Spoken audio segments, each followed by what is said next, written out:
Welcome back. मुल्क भर में 8 फरवरी 2024 के आम इंतखाबात में अब सिर्फ 10 हफ्ते रह गए हैं। इलेक्शन कमीशन ऑफ पाकिस्तान में इंतखाबात की तैयारियां जोर शोर से जारी है। इलेक्शन कमीशन ने चारों सूबों में अब इलेक्शन मैनेजमेंट सिस्टम EMS का कामयाब तजुर्बा किया है। इसका दावा किया है कि इस सिस्टम के तहत डेटा इकट्ठा करने और नताइज मुरतब करने में बेहतरी आएगी और RTS जैसा निज़ाम ये नहीं होगा। नए सिस्टम के ज़रिए इंतखाबी नताइज के इंटरनेट और बग़ैर इंटरनेट के भी ये भेजे जा सकेंगे और इस हवाले से प्रिजाइडिंग ऑफिसर्स अपने पोलिंग स्टेशन के नताइज रिटर्निंग ऑफिसर्स को भिजवाएंगे और रिटर्निंग ऑफिसर्स रिज़ल्ट तैयार करके डिजिटल और मैनुअल तरीके से इलेक्शन कमीशन को भिजवाएगा। इंतखाबी नताइज मुरतब करने के लिए इलेक्शन कमीशन ने डेटा एंट्री ऑपरेटर्स को ट्रेनिंग दी है, जबकि इलेक्शन कमीशन इस डेटा को महफूज करने के लिए नादरा के सर्वर्स का सहारा लेगा। इस सिलसिले में इलेक्शन कमीशन और नादरा के दरमियान सर्वर होस्टिंग्स का एक माहिदा भी तय पाया है।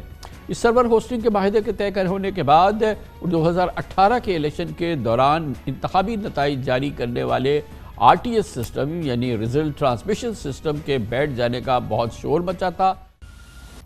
8 फरवरी के इंतखाबात के लिए इलेक्शन कमीशन ने तकरीबन 25 करोड़ बैलेट पेपर्स छापने का फैसला किया है। Security printing press, Pakistan postal foundation और प्रिंटिंग कॉरपोरेशन ऑफ पाकिस्तान में बैलेट पेपर्स छापने की तैयारियां जारी हैं। इलेक्शन कमीशन वाटरमार्क वाला बैलेट पेपर छापने का फैसला किया है इसने और प्रिंटिंग का अमल और बैलेट पेपर्स की तरसील फौज के जिम्मे दी जा रही है। इलेक्शन किस हद तक शफाफ होंगे ये कहना कबल वक्त होगा। बहरहाल हमारी दुआ तो ये हो सकती है कि मुल्क में आज़ादाना और मुनसिफाना इलेक्शन हो जाए, क्योंकि पाकिस्तान में 90 की दहाई से लेकर अब तक हर इलेक्शन से पहले प्री पोल रिगिंग और इलेक्शन के दौरान धांधली के इल्ज़ामात वसी तौर पर लगते रहे हैं और ये एक इंतखाबी कल्चर बन गया है और इसीलिए किसी भी इलेक्शन नतीजे पर कुल्ली तौर पर एतमाद का इजहार नहीं किया गया है और तमाम इलेक्शंस को रिग्ड करार दिया गया है और ये मुसलसल होता रहा है। न सिर्फ सियासी जमातें जो हारती हैं, जो अपोजिशन में होती हैं, वो इन नताइज को तस्लीम नहीं करते, मीडिया भी बिलुमूम इन नताइज को तस्लीम नहीं करता, इसीलिए अवाम का भी एतमाद नहीं होता इन इलेक्शन के नताइज पर। इस दफ़ा की तैयारी और क्या पाकिस्तान पहली बार एक साफ शफाफ पुरएतमाद इलेक्शन देखेगा, इसका अंदाज़ा लगाते हैं। हमारे साथ हैं जनाब अहमद बिलाल महबूब, एग्जीक्यूटिव डायरेक्टर पिल्डा आर्ट। बहुत बहुत शुक्रिया अहमद बिलाल साहब, आपने हमें एक बार फिर ज्वाइन किया है। अब चर्चा है EMS का कि RTS के जो मसाइल थे वो EMS दूर कर देगा। ये तो इलेक्शन कमीशन का दावा है, या क्या इसकी कोई आज़ादाना तस्दीक भी कराई गई है? कोई इसका कोई बोर्ड बना हो या कोई कमेटी बनी हो या कोई एक्सपर्ट्स हो जिन्होंने कि इस बात को डिटरमिन किया हो? इलेक्शन कमीशन के तो एक्सपर्ट्स होंगे, लेकिन एक होता है कि थर्ड पार्टी भी उसका ऑडिट करा लेते हैं। बहुत शुक्रिया खान साहब। मेरे इल्म में तो नहीं है कि कोई थर्ड पार्टी ऑडिट का भी इंतज़ाम किया गया हो या इस निज़ाम को किसी दूसरी बैरूनी पार्टी के ज़रिए से भी उसकी तस्दीक कराई गई हो, लेकिन ये निज़ाम को बहुत ज़्यादा पेचीदा नहीं है। पिछली दफ़ा भी जो नाकामी हुई थी वो निज़ाम की पेचीदगी की वजह से नहीं हुई थी, उसकी कुछ और वजूहात थी, लेकिन ये निज़ाम इस दफ़ा पिछली दफ़ा के तजुर्बात की रोशनी में ज़्यादा ट्रेनिंग कराई गई है और ज़्यादा इस मौके पे प्रिजाइडिंग ऑफिसर्स को मदद देने के लिए कोई डाटा एंट्री के अलग से लोगों को भी ट्रेन करके उनके साथ लगाया गया है। तो मेरे ख़्याल में ये पहले से कहीं बेहतर काम करने की पोजीशन में है। इसका बुनियादी जो एक हिस्सा है वो वही है जो रिज़ल्ट ट्रांसमिशन सिस्टम में था कि प्रिजाइडिंग ऑफिसर्स अपना रिज़ल्ट को मैनुअल तरीके से कागज़ के शक्ल में रिटर्निंग ऑफिसर के पास ले जाने की बजाय वो तो लेके जाएंगे ही, यानी कागज़ भी जाएगा, लेकिन उससे पहले वो उसकी एक तस्वीर खींच के उसको इंटरनेट के ज़रिए अपने स्मार्टफोन के ज़रिए ट्रांसमिट कर देंगे रिज़ल्ट रिटर्निंग ऑफिसर को और उसकी कॉपी इलेक्शन कमीशन को भी। तो ये एक किस्म का चेक हो जाएगा कि वो बाज़-औक़ात जो कागज़ के ज़रिए से रिज़ल्ट ट्रांसमिट होता था, माजी में ये बहुत शिकायत रही हैं कि वो रास्ते में तब्दील हो जाता था या उसको रिप्लेस कर दिया जाता था। उसके नतीजे में फिर बाद में बहुत देर तक इलेक्शन पटिशन चलती थी। तो अब ये तस्वीर जो जाएगी उसकी बुनियाद पर रिज़ल्ट मुरतब होगा और फिर जो कागज़ जाएगा उससे उसको टैली किया जाएगा। तो यूँ इसके इम्कानात ज़रा कम होंगे कि वो रिज़ल्ट तब्दील हो जाएगा।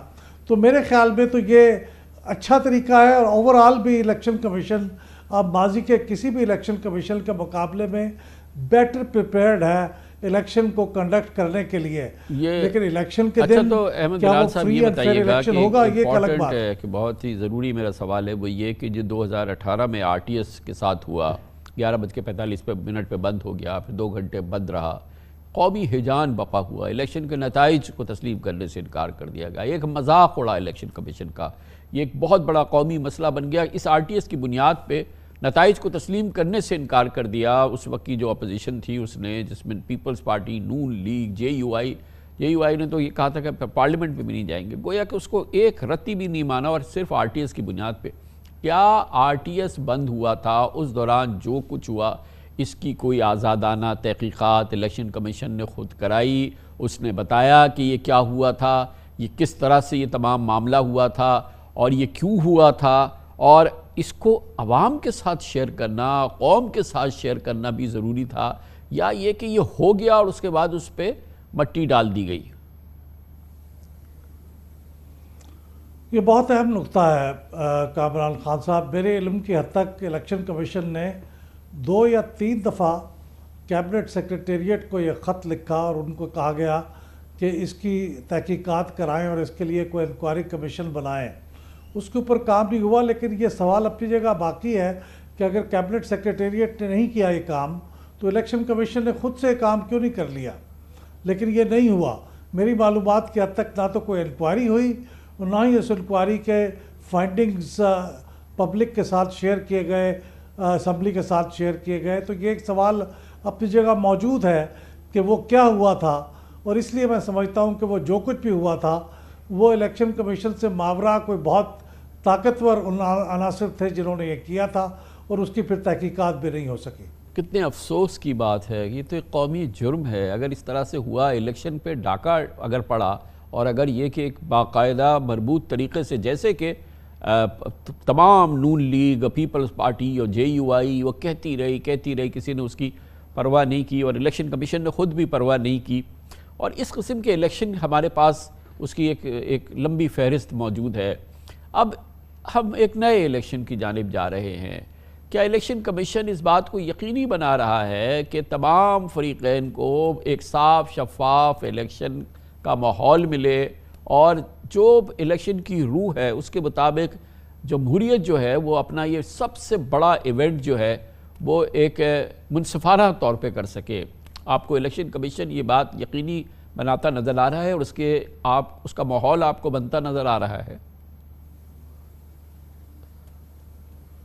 जैसे मैंने पहले अर्ज़ किया, मेरे ख़्याल में इलेक्शन कमीशन इस वक्त जितनी उसके पास तैयारियां हैं और जिस किस्म का उन्होंने रिसोर्सेज को इकट्ठा किया है और जितना वक्त इसको मिला है, उसके नतीजे में ये इलेक्शन कमीशन किसी भी माजी के इलेक्शन कमीशन के मुकाबले में बेहतर इलेक्शन कराने की पोजीशन में है। लेकिन ये भी हकीकत अपनी जगह मौजूद है कि इलेक्शन कमीशन अपने दायरा कार के हिसाब से जो इलेक्शन का शेड्यूल अनाउंस होता है उस वक्त से लेके रिज़ल्ट को अनाउंस करने तक के अमल के ऊपर अपने आप को ज़िम्मेदार समझता है। ये जो हमारे मुल्क में अब रिवाज है कि प्री पोल मैनिपुलेशन होती है या फिर पोस्ट पोल मैनिपुलेशन होती है, इलेक्शन कमीशन का उसके ऊपर कोई कंट्रोल नहीं होता। तो मेरे ख्याल में वो भी सूरत हाल वैसी है कि इसका इस दफ़ा भी कोई कंट्रोल नहीं है, प्री पोल फेज में भी और पोस्ट पोल फेज में भी। ये और हमारे यहाँ ज़्यादातर खराबियां इन्हीं दो फेजेस में होती हैं। ये है नहीं, या ये कि हमने अपने कानून में, अपने इलेक्शन कानून में, हमने आईन में इलेक्शन कमीशन को क्या हमने इसका जिम्मेदार नहीं ठहराया कि इलेक्शन के पूरे प्रोसेस को, सिर्फ इलेक्शन वाले रोज़ के प्रोसेस को नहीं, इलेक्शन के पूरे प्रोसेस को A to Z वो यकीनी बनाए कि वो साफ शफाफ और ईमानदाराना, मुनसिफाना, जमहूरियत की रूह के मुताबिक हो, जैसे कि भारत में होता है, दुनिया के दूसरे मुल्कों में होते हैं? देखिए, पाकिस्तान की हिस्ट्री में तो ऐसे हुआ है कि हमारे यहाँ 2000 मिसाल के तौर पे इलेक्शन से कोई 3-4 साल पहले वो कार्रवाइयाँ शुरू हो जाती हैं जो उस हुकूमत को जिसे अगले इलेक्शन में हरवाना मकसूद होता है उसको अंडरमाइन किया जाए। और ये बहुत से इदारे इसमें मुलविस होते हैं और उसके नतीजे में फिर वो इलेक्शन के दिन बिल्कुल फेयर इलेक्शन होता है। यानी ये नहीं होता कि किसी के बैलेट पेपर पकड़ के किसी दूसरे के नाम पे डाल दिए गए हों। ये भी थोड़ा बहुत होता होगा, लेकिन इसके बावजूद वो इलेक्शन अनफेयर इसलिए होते हैं कि उसके प्री पोल फेज में इतनी गड़बड़ हो चुकी होती है, वो कैंडिडेट वो डिस्क्वालीफाई हो चुके होते हैं, वो वज़ीर आज़म का कैंडिडेट डिस्क्वालीफाई हो चुका होता है या उसे इलेक्शन में हिस्सा लेने नहीं दिया जाता, कि फिर वो इलेक्शन फेयर नहीं होता। लेकिन जो काउंटिंग होती है, जो बैलेटिंग होती है, वो दुरुस्त होती है। तो मेरे ख्याल में इसमें हमारे कवानीन के अंदर भी ये खला मौजूद है कि इलेक्शन कमीशन इलेक्शन से 2 साल पहले या 3 साल पहले इलेक्शन के ऊपर असरअंदाज होने वाली चीज़ों को कंट्रोल नहीं कर सकता। इसमें एक और बड़ी दिलचस्प बात है ना, कोई भी इलेक्शन कमीशन, बिलाल भाई, इसमें एक और बड़ी इंपॉर्टेंट बात है ना, वो ये और मज़े की बात ये है कि हर इस इलेक्शन में, हर फ्रॉड इलेक्शन में एक मरकज़ी जमात जो होती है वो इस अमल का हिस्सा होती है। मतलब उसकी बड़ी एक एक्टिव सपोर्टर और उसकी ज़ाहिर बेनिफिशरी होती है। ये खाली एक इलेक्शन कमीशन, ये 2 इदारे मिलके नहीं करते, ये बाकायदा एक सियासी जमात के एक्टिव ताउन से होता है। मेरी राय में वो सियासी जमात उसमें एक्टिव पार्टिसिपेंट तो नहीं होती, वो बहुत खुशी से उसको कबूल करती है कि कुछ लोग उसको सपोर्ट कर रहे हैं और उसको जिताने में मुआवन किरदार अदा कर रहे हैं, लेकिन वो खुद कुछ नहीं कर रही होती, ना वो खुद कुछ करने की पोजीशन में होती है। करने वाले इदारे तो कुछ और होते हैं और करने वाले अनासर भी कुछ और होते हैं, क्योंकि उन्होंने ये तय कर लिया होता है कि सबको इस पार्टी को जिताना है, इसको हराना है, तो वो ऐसे हो जाता है। लेकिन उस पार्टी के पास कोई ऐसी ताकत नहीं होती कि वो उन चीज़ों को कर सके जो होती हैं। तो बिलाल साहब, एक और चीज़ है कि अभी इंतखाबी निशान वगैरह जारी हो गए हैं, पीटीआई का बल्ला उसको नहीं मिला है। अगस्त से जो है वो इलेक्शन कमीशन इस फैसले पर बैठा हुआ है, वो ये फैसला नहीं कर रहा कि पीटीआई को बल्ला देना है या नहीं देना। पीटीआई वाले जो भी, जितनी भी बची कुची पीटीआई है, वो रोध हो रहे हैं। ये मुनासिब अमल है? मेरे इल्म के हद तक तो इलेक्शन कमीशन ने इन प्रिंसिपल ये बात पीटीआई के वकील अली ज़फ़र साहब के साथ एग्री कर ली थी कि उनको जिस गलतफहमी के बुनियाद पे वो ये तरद्दुद कर रहे थे उनको बल्ले का निशान जारी करना, वो ख़त्म हो गया और वो कर देंगे। मेरे ख्याल में इस पर ताख़ीर नहीं होनी चाहिए। जो भी पीटीआई लेजिटिमेट पार्टी के तौर पे मौजूद है, और वो मौजूद है इस वक्त, उसको इस बात का हक़ है कि वो बल्ले का निशान उसे मिल जाए, क्योंकि उसने जो इलेक्शन अपने आइन के मुताबिक कराने थे, जिसकी बुनियाद पे ये कहा गया था नहीं कराए इसलिए उसको नहीं मिलेगा ये बल्ले का निशान, वो उन्होंने करा लिए थे। तो अगर उन्होंने करा लिए थे तो फिर उनको बल्ले का निशान मिलना चाहिए। बिल्कुल इसमें किसी किस्म की कोई मज़ीद ताख़ीर तो नहीं होनी चाहिए।